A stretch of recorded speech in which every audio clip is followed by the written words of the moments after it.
Hi everyone, Alicia Panzarella here, looking at our very last practice in Module 5, which is looking at building a simple circuit and including that simple circuit into the engineering design process. So you'll notice here that the title of my presentation is How Can We Prevent Epileptic Seizures?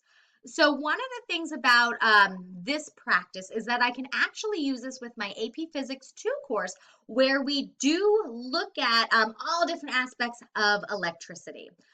So this question is a real world question, and I wanted to do this because that seemed to be one of the overarching themes of our entire course is that with STEM, we want to have that real world aspect there, and here we have it from a medical aspect, looking at then circuitry and how physics and medical aspects do indeed combine. So the theory behind what we're going to do is that I'm going to have, that big overarching question, but then the students are going to be given 3 subsequent questions. So what light frequency affects a person with epilepsy? So that strobing effect. Are there different frequencies based on the medium that affect a person with epilepsy? And is there a certain power wattage that exacerbates the symptoms? So you'll see up here that we can see that a brain having an epileptic seizure is due to these sign functions coming in, and that's the frequency aspect that the students are going to be looking at. So the students at this point will know all of the wave theory behind it. They will know resistance, capacitance, and all of the laws that combine. So the research aspect is the background that they're going to need. What causes this epileptic seizure? How does it work and why does it happen? So they're going to have to do that in the brainstorming and research aspect.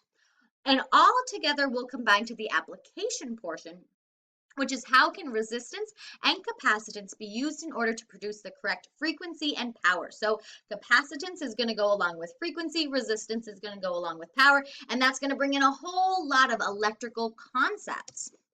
So why did I decide to do this, and why is it kind of like the dark side of the moon? Engineers need to know as much about what could harm a person as what could help them. In the process of solving a problem, they don't want to create more problems, so they need to be able to look at all of the pieces, the whole picture. So since this is kind of a different approach to engineering, still the same concept, but from an aspect of, hey, I want you to actually create this to see what circuitry would produce this frequency, and then an engineer would know, hey, I can't use this, I need to do something else. So seeing a bigger, broader picture while still applying all of our good concepts. So as we see here, we are going to use the engineering design process where we're going to define the problem, which we've already done.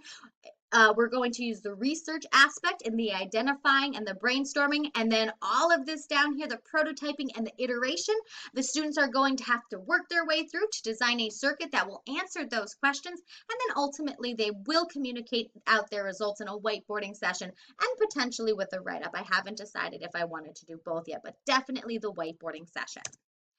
So you'll see here, I just made some simple circuits based off of what I saw was given to the class, but my student circuits are going to be more compound circuits.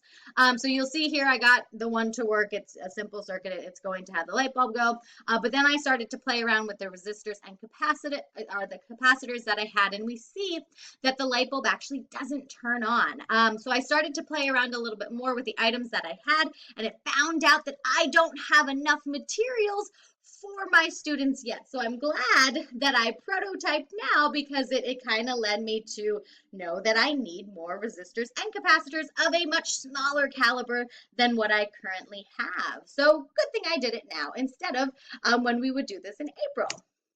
So ultimately, we look on the checklist, and the answer is yes to all of these questions. Yes, we have to use the engineering design process. We have to iterate. This is fully hands-on. There's a strong teamwork aspect, and ultimately communicating out those results. So this is a rich STEM lesson, and I can't wait to do it with my students.